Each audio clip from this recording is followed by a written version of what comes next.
Sign back there saying dangerous route. I mean, look at that. Oh, I think we are. Nick. 3, 2, 1. We are in Morocco. Gave me the heebie-jeebies. Now it's Keep winding me up. Intending to go to High Atlas. And that one. Salam! Salam! Morocco is good. Thank you.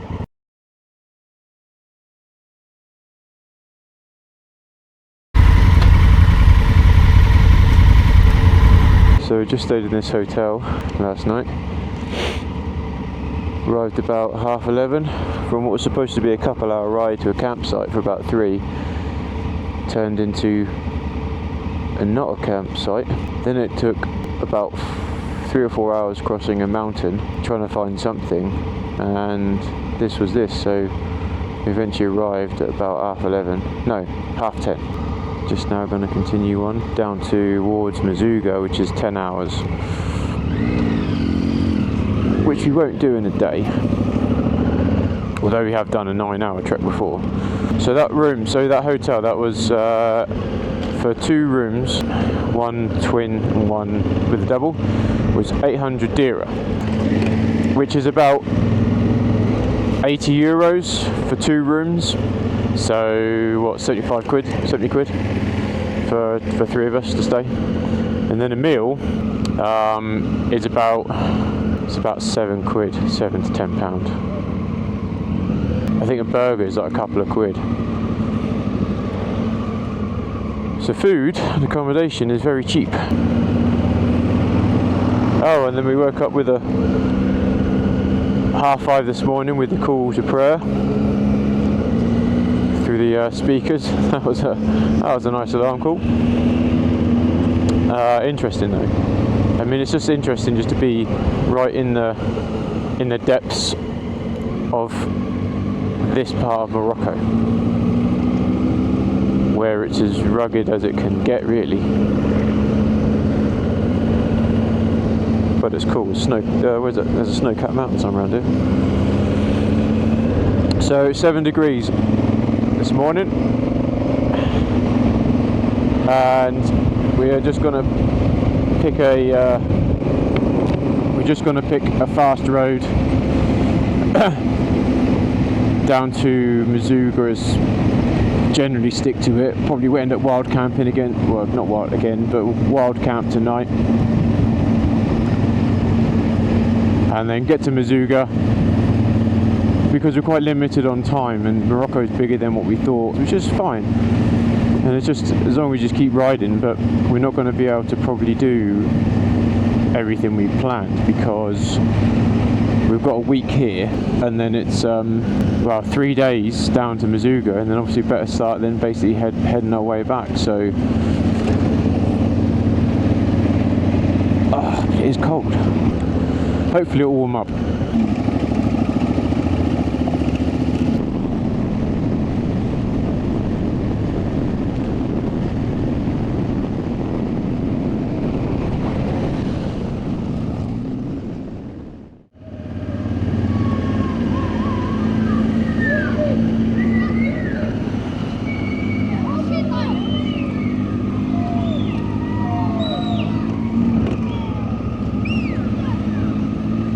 Oh, the kids love it.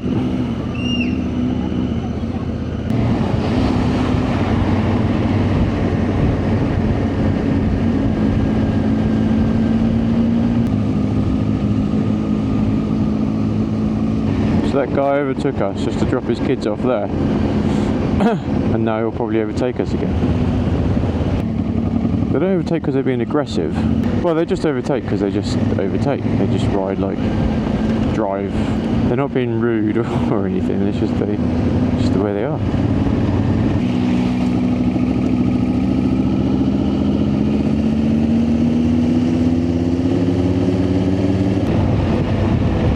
All that rubbish washed down the river, and obviously a flood of sort. Well, a flash flood. You just see people walking up and down the streets, standing on the streets.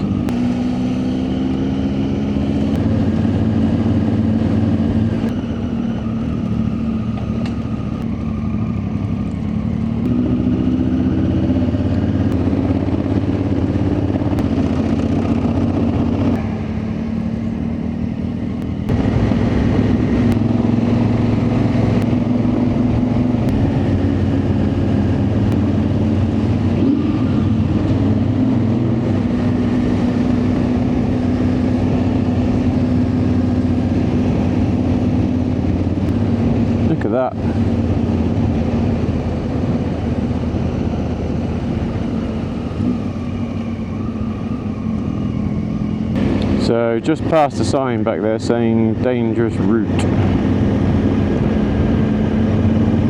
Let's see why.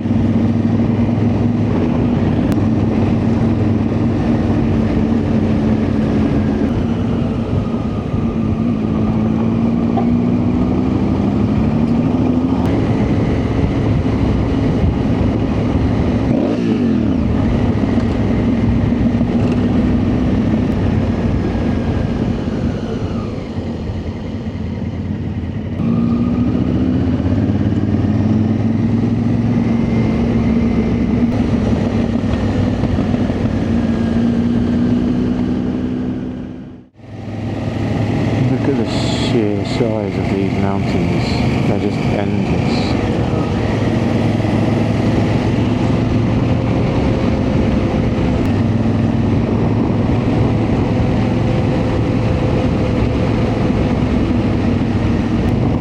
And it's funny because just when you feel like you're going down and getting off the mountains, turn a corner and you're going back up them again.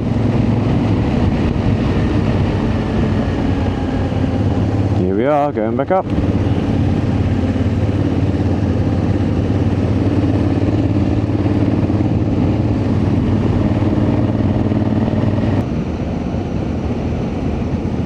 Almost crashed trying to look at the views. I mean, look at that. Oh, I think we are. Nick.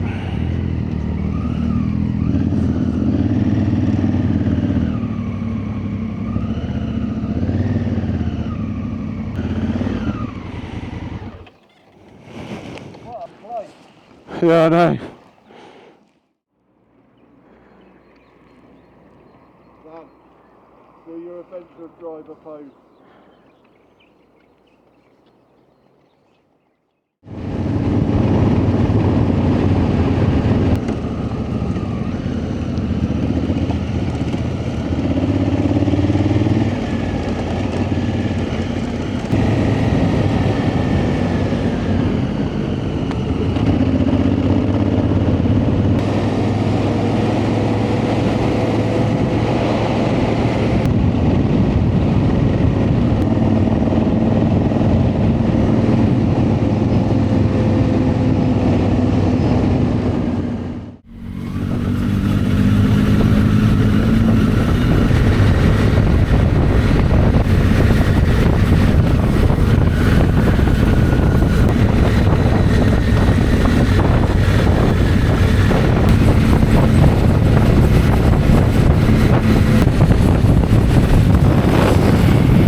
So just stopped off for some water. You can negotiate on prices here, but you just feel a bit guilty for it, but they don't give you any change anyway. So it was 9 dirham for a bottle, 2 bottles of water, which is about 90p. You give them a coin, which is 10. They just put it in their till and just like close it. They don't give you any change. They give you a price and then don't give you any change. But you know, what's 10p? So I'm not going to argue to ask for a 10p change. But you know, they know what they're doing with the tourists, and it's up to you if you're going to be a haggler. I mean, they're hardly living a life of luxury here, are they? But it's just something to be mindful. And they didn't have any prices, so you don't know what you're going to pay until you go up there. So you will overpay, but then overpaying is still quite cheap. So compared to UK prices, 2 bottles of water, 1.5 litres, was 90p. Well, it was a quid because he didn't give me any change. So now we're on our way to Fez. Interestingly, I changed my brake pads probably about a month before coming out here. And I didn't really ride the bike too much in the meantime, but my rear pad has disintegrated to it's wafer thin, and I don't know why. It's not binding. It was an EBC sintered pad, so I don't know if it was just a dodgy one. It's unlikely, but I have no idea how the rear has worn out. The front's still got plenty on it. So what we're going to try and do now, and Joey's front pads are, well, they were gone before you even came out here, but we're going to go to Fez and try and find a bike parts guy. See if we can just grab a couple of pads and then just stick them on when we're at the campsite, or we're wild camping, whatever it is we're going to do tonight. So there is no plan. We plan nothing. Well, we do. We have a destination. That's it. The destination is the plan. How we get there, completely unplanned. Which is interesting for last night. Ugh. We're asking for directions, and he gave us directions to a nice hotel. Because he knew our predicament. We're in the middle of a mountain. We were out in the middle of nowhere. So I don't know that much Spanish, but between maps pointing and Spanish, we managed to find a hotel, and that sort of worked out quite well. But riding those mountain roads back there in the dark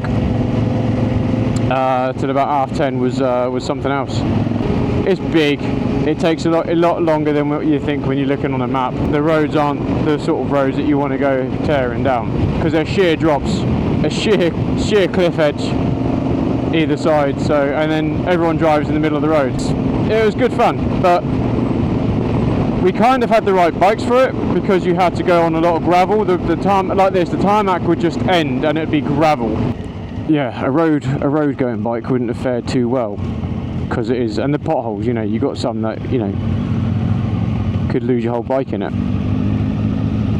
But yeah, that was good. So now on to Fez, and well, we'll see what we'll see when we get there. But they're generally a friendly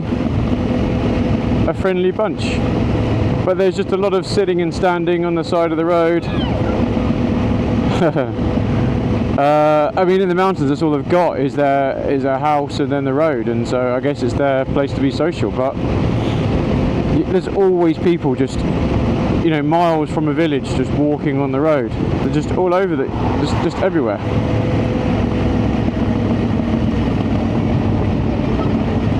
But yeah, the kids are friendly. Then you get to the young adults, and they're not so much. And then you get to the older adults, and then they are. It's weird. But Blaine's doing well. He's doing all the sat nav now, because clearly Garmin. Well, I had to buy. I can't blame Garmin, but I had to buy them Rocket Map, which I didn't want to do because it's £100. So it's down to Blaine using Google Maps and DMD2 on his tablet, his Uktel, wherever it is, Android tablet. But that's the thing. The Garmin is a good device. It's clear. It's generally, you know, you can touch it with your gloves and stuff. It's just they have just a weird way of going about trying to find a destination sometimes, and it's frustrating to use. So yeah, this just sort of happens. Like the road narrows and you've got gravel and oncoming traffic going to a single track.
down there, I'm on the left. Oh, okay.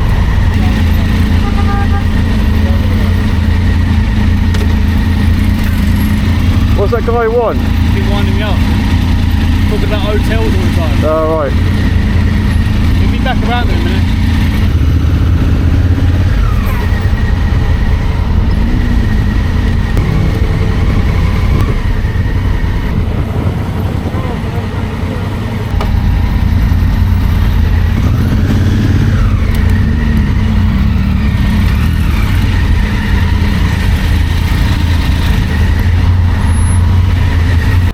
I don't think it's here anymore.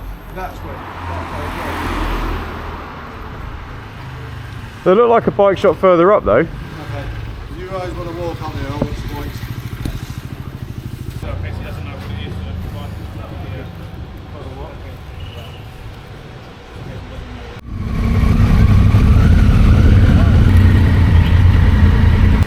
Huh? Last night, coming through a town like this gave me the heebie-jeebies. Now it just doesn't feel like it did last night. Do you know what I mean?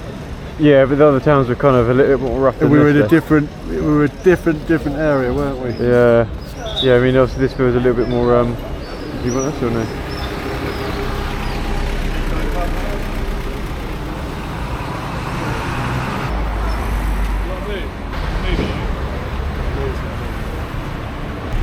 Okay.